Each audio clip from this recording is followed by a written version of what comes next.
دیکھیے حضور کے جو الفاظ ہیں، بلغوا انی ولو آیات، پہنچاؤ مجھ سے جو ملا ہے چاہے ایک آیت ہی پہنچے۔ میں جو مجھے یہ دلیل دیتا ہے تو میں اس سے پوچھتا ہوں کہ آپ سے کہا تھا؟ نہیں، صحابہ سے کہا تھا۔ صحابہ سے کہا تھا، اور صحابہ کون ہیں؟ رسول اللہ صلی اللہ علیہ وسلم کی تربیت یافتہ لوگ ہیں۔ ذاتی، جی پرسنلی، ڈائریکٹلی، براہ راست اللہ کے رسول سے سیکھنے والے لوگوں سے کہا کہ ایک آیت تو پہنچاؤ۔ اس کی وجہ کیا؟ دو۔ ایک تو وجہ اس کی یہ ہے کہ یہ لوگ اتنے محتاط ہو گئے تھے کہ یہ ڈرتے تھے کہ ہم اس کامل اور اکمل اور پرفیکٹ علم کو اگر بتانے میں ہم سے کوئی اونچ نیچ ہوگی تو ہم پہ اس کا وبال نہ آ جائے، ہم پہ اس کا پکڑ نہ آ جائے۔ تو آپ نے کہا یہ ضرور کرو، یہ کچھ تو پہنچاؤ، یہ کوئی شخص ایسا نہ ہو جو تم میں سے کچھ بھی نہ پہنچائے، ایک تو آیت بتاؤ۔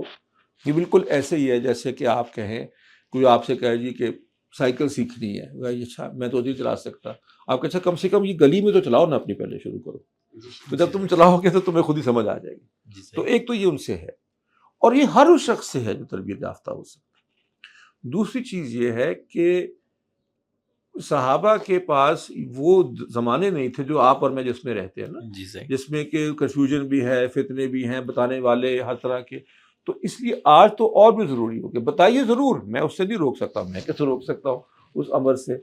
تو نہ میں اس پہ کوئی رکاوٹ ڈال رہا ہوں، میں صرف طریقہ بتا رہا ہوں۔ جی صحیح۔ اچھا میں بتاؤں، ہم لوگ نا کچھ شاید آج کل کچھ شکایت برائے شکایت، اعتراض برائے اعتراض کرتے، سوچے سمجھے بغیر لوگ بات کو، مطلب کل کو آپ کو پتہ نا کہ جو آپ کے ناک میں پائپ جا رہا ہے وہ پیچھے منہ میں ہی جا رہا ہے، اور منہ میں جا کے پھر پیٹ میں جانا ہے، تو کیا لوگ ناک سے کھانا شروع کر دیں؟ اگر آپ ناک میں پانی ڈالیں گے تو وہ بھی آپ کے منہ میں چلا جائے گا اور حلق سے نکلتا جائے گا، تو ڈالتا ہے کوئی؟ تو اگر میں منع کروں کسی کو کہ یہ نہ کرو گے، ہاں مجھے کیوں روک رہے ہیں؟ اب ہر بات پہ اعتراض کرتے یار، کیا ہو گیا؟ پروسیجر ہے، اگر آپ پروسیجر کے ساتھ سیکھ کے کریں گے تو اس میں نقصان کیا ہے آپ کا؟ مجھے یہ بتائیے نا کہ نقصان آپ کا کیا ہے؟ یا تو منع کر رہا ہے کوئی آپ کو کہ تم کبھی نہیں کر سکتے زندگی میں یہ کام، یہ تو کسی نے نہیں کہا۔ میں آپ کو اس کی ایک بتاؤں، ایک کنفیوژن کی یا اس کا مسئلہ، آپ نے اکثر سنا ہوگا علماء کرام سے یا کئی لوگوں سے ٹی وی پہ یا جو بھی، اب تو خیر ٹی وی نہیں ہوتا، یہ انٹرنیٹ کے اوپر، کہ بھئی قرآن مجید جو ہے نا وہ نہیں پڑھنا چاہیے۔ یہ ایک غلط تصور ہے، اور شاید یہ نامکمل بات آپ نے سن لی۔ کوئی بھی عالم دین، کوئی بھی مسلمان کسی دوسرے مسلمان کو قرآن مجید کو پڑھنے سے، سمجھنے سے نہیں روک سکتا، یہ کوئی نہیں کرتا۔ وہ کہہ رہا ہے سمجھو، وہ یہ کہہ رہا ہے کہ اس طرح سے جس طرح تم کرتے ہو کہ تم ایک بازار سے ترجمہ خریدتے ہو، اس اردو یا ترجمے کے اوپر کی بنیاد پر تم اس کو سمجھنے کی کوشش کرتے ہو، غلط سلط سمجھ جاتے ہو، غلط سلط عمل نہ کرو۔ جی صحیح۔ اس لیے سیکھو، طریقے سے سیکھو۔ ہم طریقے پہ آنے کو تیار ہی نہیں ہوتے، طریقے پہ بحث کرتے ہیں، ٹھیک ہے؟ تو میں نوجوانوں سے خاص طور پہ کہوں گا کہ آپ اس قدر اللہ نے آپ کو ریسورسز میسر کی، ہمارے پاس تو نہیں تھے۔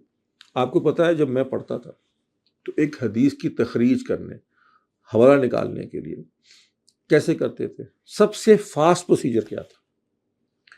ایک کتاب تھی معجم الفہارس فی الفاظ الحدیث، اس کو وہ اتنی جلدوں میں کتاب، اس کو ہم کہتے ہیں اچھا یہ حدیث میں لفظ آیا ہے، فار ایگزامپل مثال کے طور پہ نیت کا، تو وہ نون پہ جائیں گے، اس میں سے نون کھولیں گے کہ نیت کن کی حدیثوں میں آیا، ان میں سے کن کتابوں میں ہے، پھر وہ کتابیں ڈھونڈیں گے حدیثوں کی، وہ 8 جلدوں کی کتاب ہوگی، تو اس میں ڈھونڈیں گے وہ کہاں پہ آئی، پھر جا کے او اچھا یہ والی۔ آج آپ 2 دفعہ کلک کرتے ہیں، آپ گوگل کو وائس نوٹ بھیجتے ہیں، وہ کتاب کا حوالہ آپ کو پیش کر دیتا ہے، آپ جا کے چیک کر لیتے ہیں واقعی یہ ہے، ایسا ہی۔ جی تو آپ کو تو اتنے ریسورسز حاصل ہیں، آپ کو تو ٹائم بچ سکتا ہے۔ جس وہ کام میں نے 1 گھنٹے سے پہلے کرنا ممکن نہیں تھا، وہ آپ 5 سیکنڈ میں کر لیتے، تو اس کو ٹائم آپ کو اتنا میسر ہے، تو سیکھیں اور ضرور سکھائیں، ضرور قرآن سیکھیں، لیکن طریقہ سے اختیار سے ہی کریں نا، روکتا کوئی نہیں آپ کو اس سے، جی صحیح۔ کوئی نہیں منع کرے گا، ہم تو خوش ہوں گے، سب لوگ پڑھیں گے، سب مسلمانوں کو پڑھنا چاہیے، لیکن جس پہ آپ کو اعتراض ہے وہ پروسیجر ہے۔